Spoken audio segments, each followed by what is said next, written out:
Hey, what's going on, everybody? Today I'm going to give you an introduction to the width and height properties in CSS. Alright, let's begin, everybody. We will begin by creating two div elements, and each div element will have a class of box. Within our first box, let's create an h2 header with the text of "This is number 1." And we'll create a paragraph underneath. To generate some text in VS Code, you can type lorem, then hit tab. Alright, let's copy our div, paste it, change number 1 to number 2. And that's where we're at. So within our style sheet, we can set a height and a width for an element, an ID, or a class. So let's take our box class, .box. I'll add a border 2 pixel solid, just so that it's easier to see. Here we are. Okay, normally with the height, by default, it's auto. We don't need to explicitly state that. You can see that there's no apparent change when I reload the page. So the height is going to be calculated automatically when we render our web page. But you can set an explicit height. For example, 100 pixels. That's a little too small. Our content is kind of overlapping. Let's change that to 200. Now it's a little too big. But it is possible to set a fixed height. So let's set height back to auto. Now we will change the width.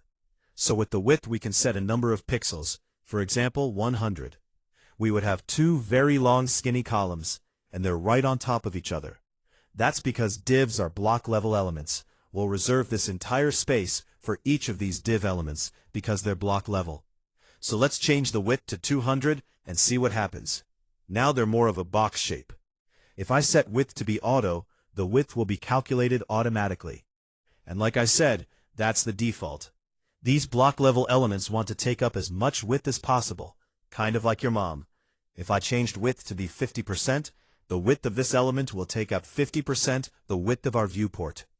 But we're still allocating all the space for each development because they're block level. If I were to use the float property, let's float to the left.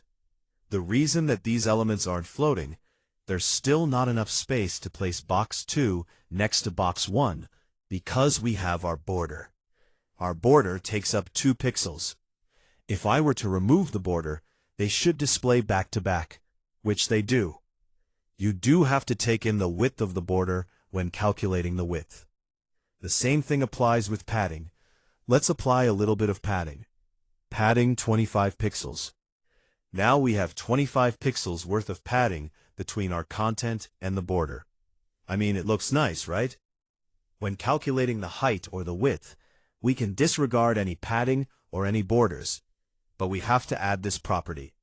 We'll add box sizing, border box. When we calculate the height or the width we're allocating, disregard any padding or any borders. The box sizing property will take that into consideration. We can now fit these elements right next to each other. The width of each box is 50%, and they both have borders and padding. What you also might see with box sizing is that what some people like to do, they'll use an asterisk as a selector. That means all elements. And then they'll apply the box sizing property to all elements. Because, well, it can be kind of annoying to calculate width and heights while factoring in padding and borders as well.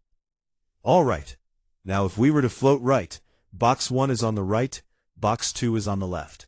Let's undo that. You can set a minimum height and a minimum width as well. So with our 2 boxes, let's get rid of our paragraphs. I'm going to text align center just to center our text. This is number 1, this is number 2. If I were to set the max width to, let's say, 25%, even though we stated the width should be 50%, the max width is going to cap that out at 25%. You can see that the sizes of these boxes have shrunk. Or maybe if I set a minimum width of 75%.